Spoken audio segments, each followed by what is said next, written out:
Let the torch of freedom burn.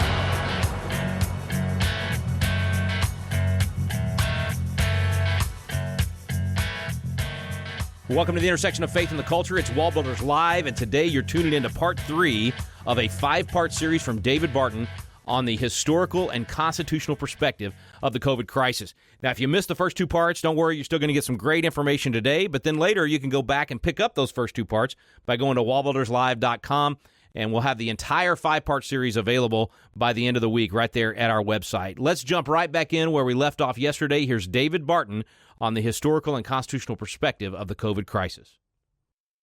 It is time to reset our state and local governments, restoring them to their constitutional design and objectives, preserving limited government within constitutionally established parameters. Now, that's the principles. Here we start to transition to some of the grievances.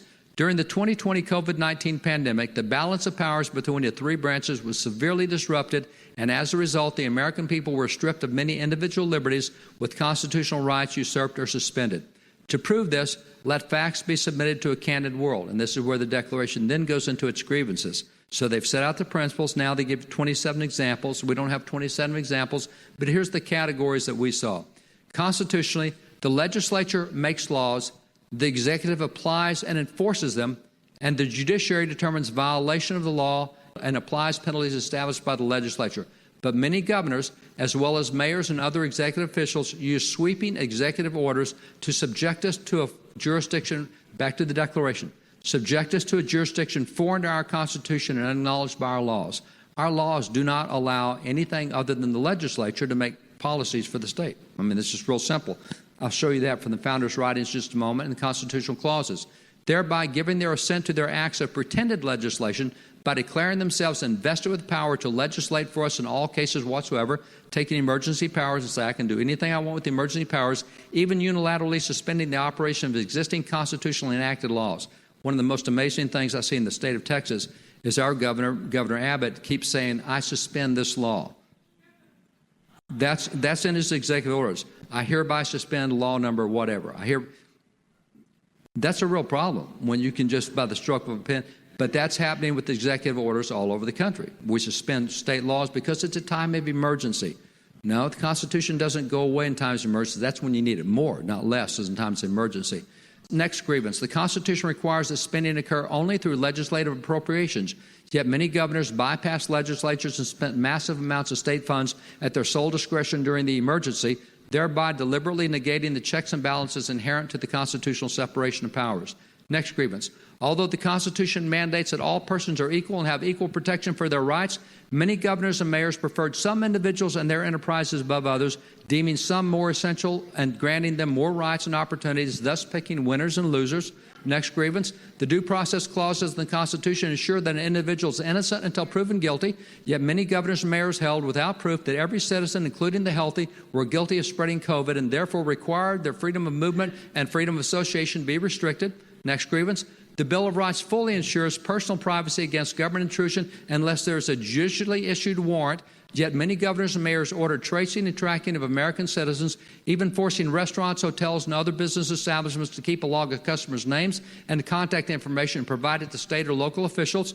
Furthermore, many governors, mayors, and similar executive officials have extended emergency powers beyond their intended or designated time allotments and excluded legislatures from the decision-making process in the emergency, refusing to allow the legislature to offer any reprieve from their often burdensome laws and policies. They've invaded and restricted many inalienable rights, including the First Amendment's guarantees for freedom of religion, petition, assembly, and speech, along with many other rights similarly enumerated in the Constitution and Bill of Rights. They've ignored the inalienable natural right of individuals to work, to earn a living, and provide for their family, instead seizing control of businesses in the free market and, quote, cutting off our trade with all parts of the world, which was a grievance. The king took over all the business stuff in America. He started regulating all the businesses, and the rest of the states and nation, thus shuttering the private sector and destroying the public economy. They held themselves above and free from the heavy rules they imposed on citizens, thus transforming America from a government of laws, not of men, into a government of men, not of laws. It's interesting how many governors violated the very mandates that they put out, and I'm going to show you examples of that. So, well, it applies to you guys, doesn't apply to me because I'm issuing the mandates. Welcome to King George III. That was the same thing they had back then, a government of men, not of laws. They wanted a government of laws, not of men. They've usurped the private practice of medicine, subjected it to purely political controls, forbidding potentially life-saving diagnostic surgery such as cancer detection, biopsies, mastectomy for breast cancer, cardiovascular surgery, other orthopedic surgical procedures, organ donations and transplants, and other medical procedures. They've erected a multitude of new offices and sent hither swarms of officers to harass our people, language from Declaration, by empowering unelected hand-picked medical officers to enact invasive and restrictive public policies, carrying the force of law against the advice of other equally credentialed medical officials who espouse restraint and urge preservation of the constitutional principles of liberty, the conflict between public health officials and private health officials. Public health officials have a platform, private health officials don't, and so we listen to public health officials even though private health officials say that's really bad medicine, that's bad stuff. So we've gone with the public stuff instead of the other. Got to interrupt for a second here, folks. We're going to take a quick break. We'll be right back and join David again at the ProFamily Legislators Conference.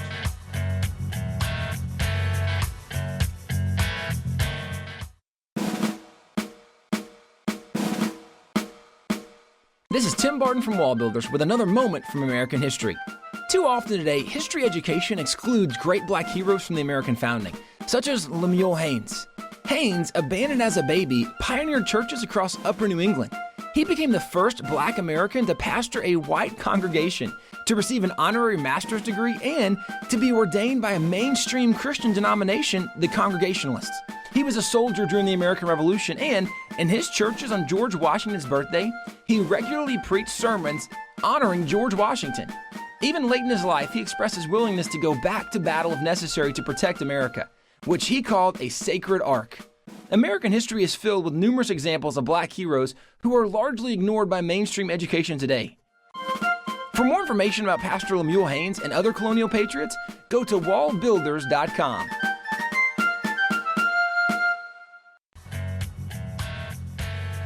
Welcome back to WallBuilders Live. Thanks for staying with us. Let's jump right back in with David Barton speaking at the ProFamily Legislators Conference on a historical and constitutional perspective of the COVID crisis. We've ignored the fundamental right of parents to direct the education upbringing of their children. There's 3 Supreme Court cases that use that language, thus authorizing agencies such as CPS to investigate and threaten parents who fail to practice social distancing or who reopen their businesses in an effort to feed and provide for their families. And many governors similarly order that universal vaccines will be mandatory, rejecting both parental rights as well as the constitutionally mandated protection for the rights of conscience. They transgress the explicit constitutional protection against interfering with the free exercise of religion. Furthermore, many governors and mayors have been deaf to the voice of justice and the normal bonds of humanity, instead mandating unhealthy desocialization and isolation of citizens, resulting in increased domestic violence and child abuse, swelling rates of depression and suicide, even depriving elderly citizens in nursing homes of interaction with their own families.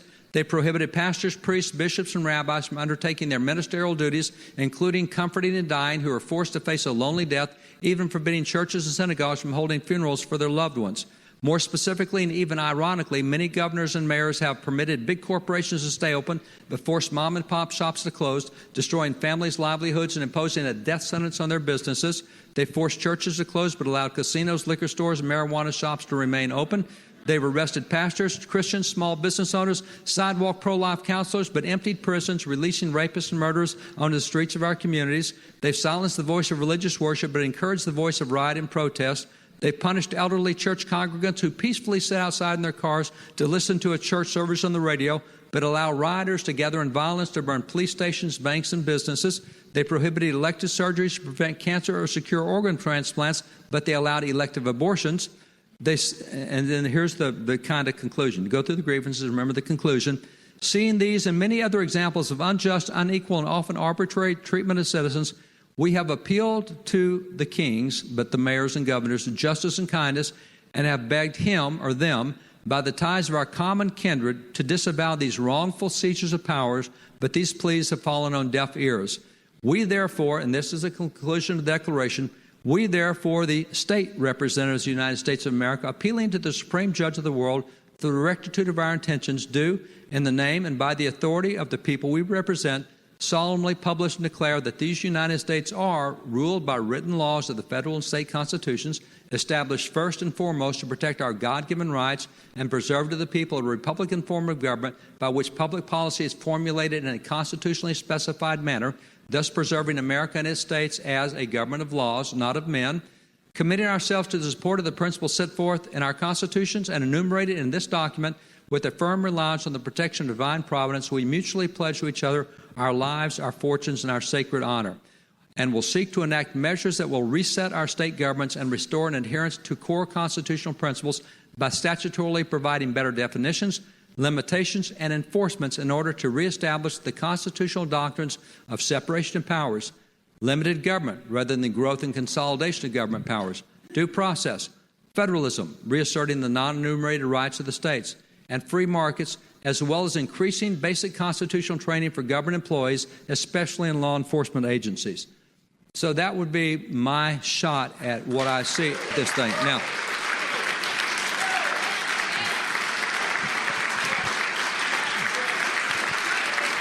thanks, guys. Now, let's go back and look at the history behind some of the stuff. This is where I get kind of excited on how the Bible says there's nothing new under the sun. So all the changes is technology. The human motivations are the same, and it's interesting to see how many of the things that happened 250 years ago are still happening today, just with different technology. So let's do a little history on this. So I'm going to go back and take some of these grievances and kind of look at them. Remember, constitutionally, the legislature makes laws, the executive applies and enforces them, and the judiciary determines violations of the laws and applies penalties established by the legislature. But many governors, as well as mayors and similar executive officials, use sweeping executive orders to subject us to a jurisdiction foreign to our Constitution and unacknowledged by our laws, thereby giving their assent to their acts of pretended legislation by declaring themselves invested with power to legislate for us in all cases whatsoever, even unilaterally suspending the operation of existing constitutional acted laws. Now, examples, all right. Wisconsin legislature sues to block enforcement of governor's stay-at-home order. Notice this. The governor said so. The legislature disagreed. Legislature having to sue their governor because he's enacting policies that the legislature doesn't agree with. Policies come from the legislature, not from the governor. There are some things that can be done by the governor constitutionally, but lawmaking is not one of them. You have the same with other states. Southern Illinois lawmaker sues the governor for stay-at-home order. You have Michigan House. The Senate sued Governor Whitmer, calling emergency powers invalid. Remember, she kept extending the emergency time after time after time. Our legislature said, no, that's not what we did. We told you this many days and not more. So went to court. The court sided with the legislature. Republican lawmakers sue Governor Brown over COVID-19 mandates. Kansas governor sues the lawmakers who revoked her limit on church gatherings. Interesting. She said you can't have church gatherings. The legislature came in and said, yes, you can. She sues the legislature because I'm the one who tells people whether they can go to church or not. You know, yeah, thank you, Kansas. There you go. Pray for the Kansas legislators. Exactly. So, but notice the conflict between the branches going on here. Who makes policy? Well, I'm the governor. I make policy. No. Legislature makes policy. Others, Texas GOP lawmakers sue governor over virus tracing contact. Arkansas lawmakers sue over states' coronavirus restrictions. So you see the tension that exists between the two branches over this. Now, going back historically, the power struggles between the branches are not new. I'm going to take you back to the Federalist Papers. Federalist Papers, as you may recall, were written by James Madison, John Jay, Alexander Hamilton. They are the best commentary on the Constitution. Quick break, friends. We'll be right back, and we'll jump right back into David Barton's presentation. Stay with us on WallBuilders Live.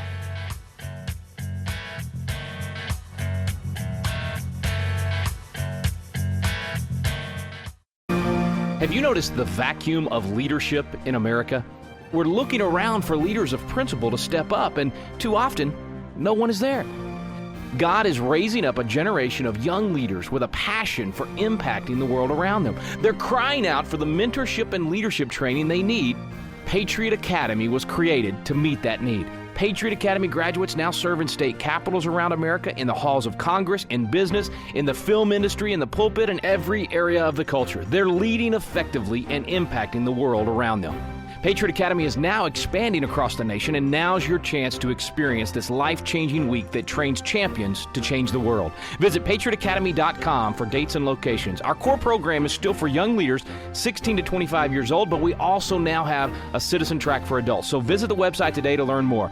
Help us fill the void of leadership in America. Join us in training champions to change the world at patriotacademy.com. Welcome back to WallBuilders Live. Thanks for staying with us today. We're going to dive right back into David Barton's presentation on a historical and constitutional perspective on the COVID crisis. In the Federalist Papers, it says very simply, the Federalist may be fairly enough regarded as the most authentic exposition of the heart of the federal Constitution as understood by the body which prepared and the authority which accepted it. If you want to know what original intent is, this is what we were thinking when we did the Constitution, and this is what people thought when they ratified the Constitution. Federalist tells you the original intent from start to finish on this thing. So let's look at original intent on the branches, the conflict. Federalist 51 says the legislative authority necessarily predominates. If you've been told there are three co-equal branches of government, get that out of your mind. That's modern propaganda. That is not the way it was done originally. The legislative predominates. By the way, let's go to Federalist 78, which says the judiciary is beyond comparison the weakest of the three departments of power. Now, how can they be co-equal if one predominates and one is without comparison the weakest? You see, that's original intent. So the courts have been telling us for a long time they're one of the three co-equal branches. That's great propaganda to elevate them to a position they were never supposed to hold. Nonetheless, you go back to original intent. So you look what we got here. Legislative predominates. The judiciary is beyond comparison the weakest. The executive is between.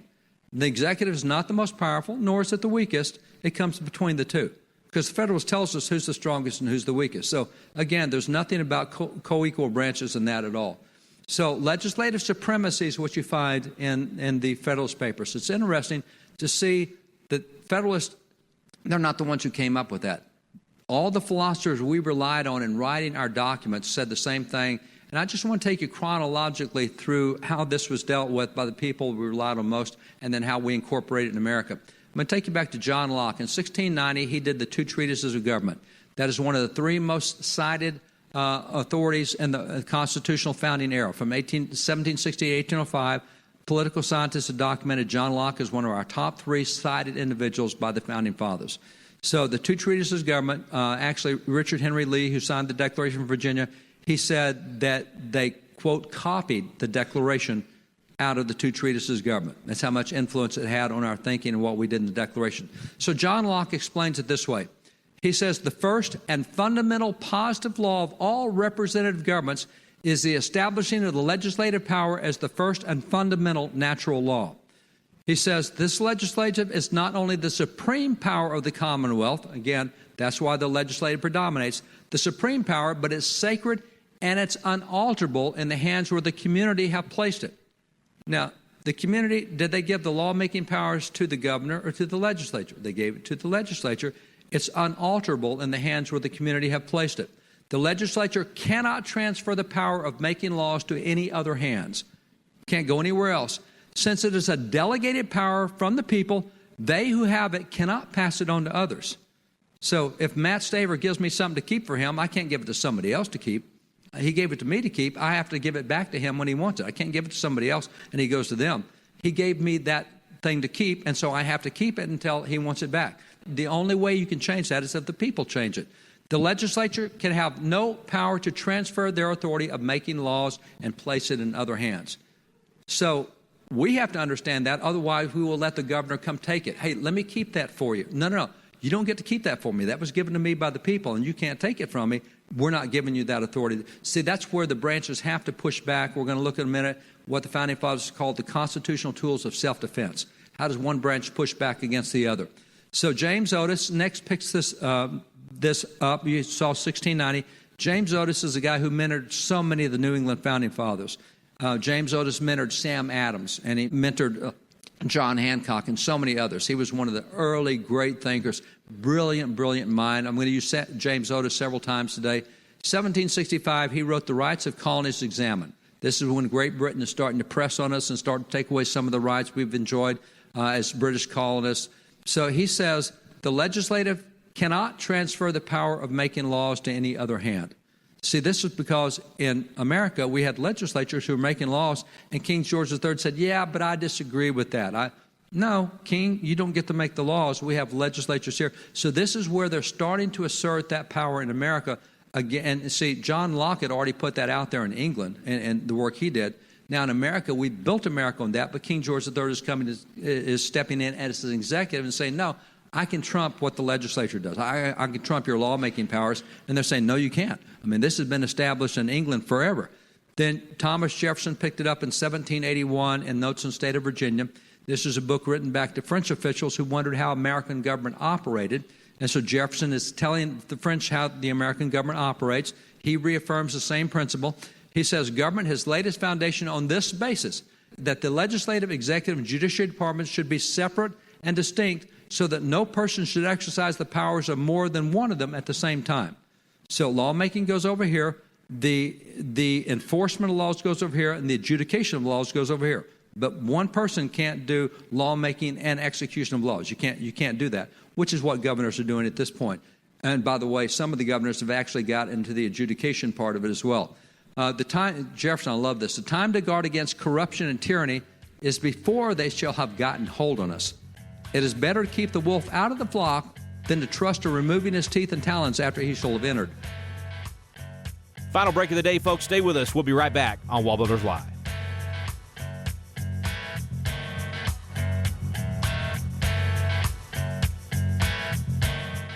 Hey guys, we want to let you know about a new resource we have here at WallBuilders called The American Story. For years, people have been asking us to do a history book, and we've finally done it. We start with Christopher Columbus and go roughly through Abraham Lincoln, and one of the things that so often we hear today are about the imperfections of America, or how so many people in America that used to be celebrated or honored really aren't good or honorable people. One of the things we acknowledge quickly in the book is that the entire world is full of people who are sinful and need a Savior, because the Bible even tells us that all have sinned and fallen short of the glory of God. And yet what we see through history, and certainly is evident in America, is how a perfect God uses imperfect people and does great things through them. The story of America is not the story of perfect people, but you see time and time again how God got involved in the process and used these imperfect people to do great things that impacted the entire world from America. To find out more, go to wallbuilders.com and check out The American Story. This is David Barton with another moment from America's history. Our founding fathers, despite their common love for America, did not always agree with each other in politics. Such was the case between John and Samuel Adams. John was the leader of the Federalist Party, and Samuel was the leader of the Anti-Federalist Party. Consequently, political disagreements were not unusual between these two. On October the 4th, 1790, Sam wrote John and told him, "Let ministers and philosophers, statesmen and patriots unite their endeavors to renovate the age by educating their little boys and girls and leading them in the study and practice of the exalted virtues of the Christian system." 2 weeks later, John wrote back and told Samuel that on this issue they both agreed. While these two prominent founding fathers disagreed on much, they both agreed on the importance of educating the next generation in the principles of Christianity.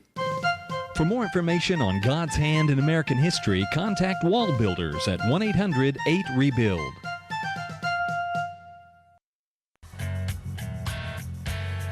We're back on WallBuilders Live. We're going to dive right back into David Barton's presentation. Here's David at the ProFamily Legislators Conference.